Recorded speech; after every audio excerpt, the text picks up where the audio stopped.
I don't think it's just me, but damn, does Season 2 of Shadow's House feel like a step up from Season 1? And this comes from someone who thought Season 1 was one of the best shows that was airing when it was being released, right? I mean, it's just a great world, great cast of characters, but Season 2 has took it up a notch or two, and Episode 3, action-packed, hilarious, emotionally engaging, but then there's also the big question of the antagonist of seemingly this arc, while also just really painting a focus on Barbie/Barbara's backstory and the shift in her character from before and now. There is so much to enjoy and to just dissect about this episode, but I do have to say, watching this fight, this giant vacuum cleaner versus a giant what should be a ghost in any other show, but it's a giant soot phantom. It just kind of felt like the lost levels of Luigi's Mansion, and I feel like Luigi would be proud with how Milico and everyone was able to deal with it because they ain't afraid of no ghosts. But the thing I want to talk about first is definitely the Barbie/Barbara stuff, because based on, I think it was episode 2, I watched episode 1 and 2 together, so I forget which one, I might have them mistaken, but when we get the confirmation that for Barbara, she's a majority of the soot collected, right? That it looks like a very painful, a very excruciating ritual that goes on to release that excess soot, and it looks rather hurtful. So you could say that maybe the big difference between then and now is that she wasn't every day going through this painful ordeal to release the soot. It could just be a manifestation of the more she used her power, the more crazy it got, and now it's to the point that, you know, the reason someone like Barbie is such a ferocious, just very mean-looking character, and the way she acts to people, is because, I mean, when you're next to Barbara, who is constantly in pain and probably not so nice herself these days, you could argue maybe that's the reason for the change, but it almost feels like with how much emphasis they're putting on her backstory, it's not a majority of the past 3 episodes. But I wasn't expecting another flashback to see her smiling, to see her happy. And that really does make me raise an eyebrow and say, I wonder, is this going to be more relevant than just her releasing the soot, which causes her to be in pain day after day, and that's the reason we now have a more feisty, a more maybe hostile character than who she used to be, which seemed to be sunshine, and now she's almost just pure hatred. But it almost feels like the mystery of the robed figure, who I imagine was responsible for the coffee breaking, was not expecting that in the slightest. I mean, one of the first priorities during that action scene was to save these bottles, because without them, obviously the brainwashing wears off and they won't be as indoctrinated as they are if they drink it every day on repeat. So the idea of the twins and how, like, they definitely seemed a little different than what we saw up until that point, but to me, it just kind of came across as, well, they were just saved by the person that they like to bully, so maybe it was just them a little flustered. But then to see them grab the bottles and smash it and then admit, like, that wasn't us. We did see in this episode one of Emilico's friends be able to control their puppet, right? Their human doll,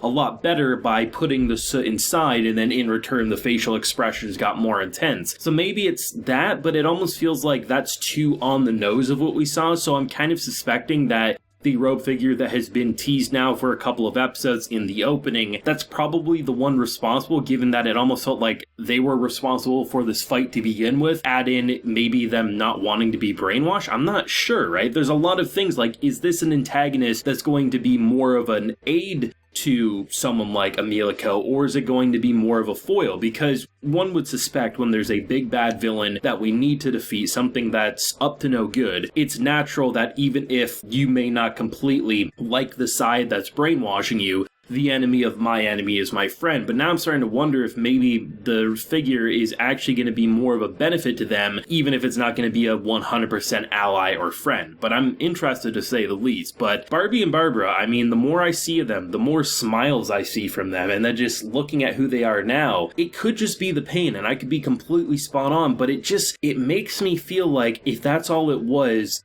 we would have not been flashing back in this episode. We wouldn't still be showing what they were like before. So it has to have more importance, and who knows, maybe they'll curveballs and it'll be something I can't even possibly predict right now, but I'm excited to say the least. The ending was definitely the most shocking aspect about it for sure, and I think given the build-up, because it wasn't a quick action fight, it definitely caught me by surprise, and I have no idea what will happen to the twins, given that if you were to make a bet, that's probably one of the biggest sins one could do. Because even if you don't know the value of that coffee, the fact that the thing that was said, protect this at the start of the battle, and then you destroy it because it looks like you had a mental breakdown. I mean, I wouldn't be shocked if we never saw those girls again, and if we do, they probably aren't going to be the same that we see them as right now, whether it's physical, whether it's emotional, maybe a bit of both, but I feel like they're not going to be the same one way or another when they do get their punishment. The action scene was rather fun. I mean, when you introduce a vacuum cleaner, which is basically what it is, as the main weapon, in any other show or video game, it's not going to be the most exciting thing, and I think you have to have fun with the outlandish concept, which is why I like video games like Luigi's Mansion, because Luigi is a scaredy cat. He's a goofball, and it's funny sucking up ghosts and seeing him run away, because even though they could probably kill him in certain instances, it's just a fun concept. So to have Shadow's House where, yes, they do show us the brutality of what happens if one of these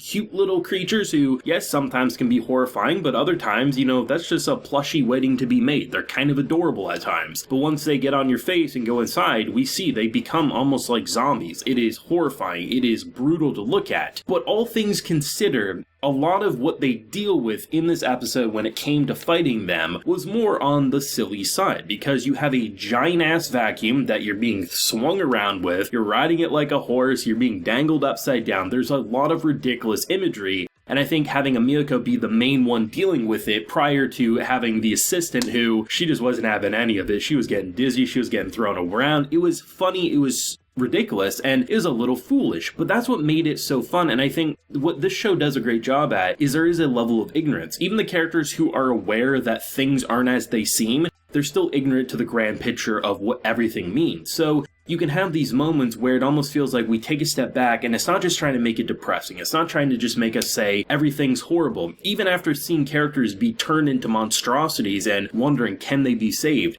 You can still have a goofy scene where some scientist is cheering from the background saying, my vengeance is amazing. This girl's riding this vacuum cleaner like no one's business. And then you can end it with a brutal cliffhanger that says, okay, I didn't really like the twins, but they ain't deserving whatever is about to happen. And I mean, even if they did it intentionally, we know that coffee's no good, so let's give them a parade, not a punishment. This episode was, without a doubt, my favorite out of the three that we've seen in Season 2. And it really does have my expectations even higher than when I left the first two episodes. It just feels like this show is getting progressively better, and that's what I like to see. Because Shadow's House is one of the most intriguing initial concepts that anime has seen over like the past 5 or 6 years. It's just a weird world, it's intriguing. Even when you can predict where certain things are going to go, it still leaves you shook, and it has that right level of comfy meets intriguing, meets mysterious, meets holy shit, that's kind of horrifying. And to see what they're able to accomplish over these first few episodes, it feels like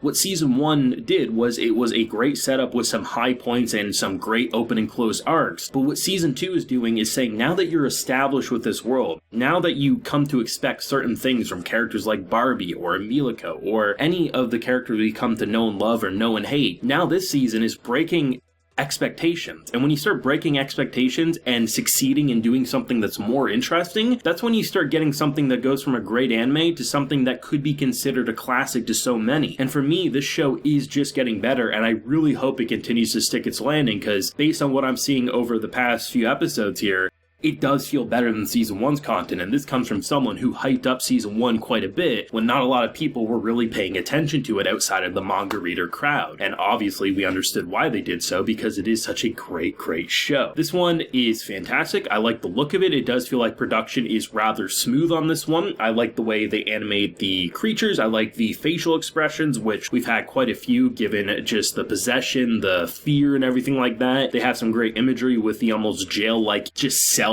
that they're dealing with. There's so much going on, and I can't wait to see what they're going to pull next week. But thoughts down below, favorite moment, and what do you hope to see in next week's episode? Do let me know. Be sure to leave a like if you enjoyed, and subscribe if you're new around here. Till next time, everyone, please take care and have a good one.